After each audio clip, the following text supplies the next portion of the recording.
এই মাছটা ভাজা হয়েছে, ইলিশ মাছ, আর এই ভাতের সাথে তেল দিয়ে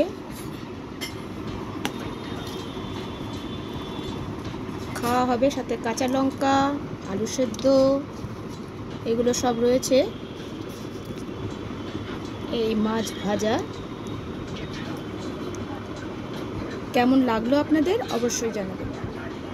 ইলিশ মাছটা কিন্তু খুব একটা বড় না, ছোটই ইলিশ। এইভাবে একবার খেয়ে দেখবেন, দুর্দান্ত লাগে। আলু সেদ্ধ দিয়ে মাছের তেল দিয়ে খেতে কিন্তু দুর্দান্ত লাগে।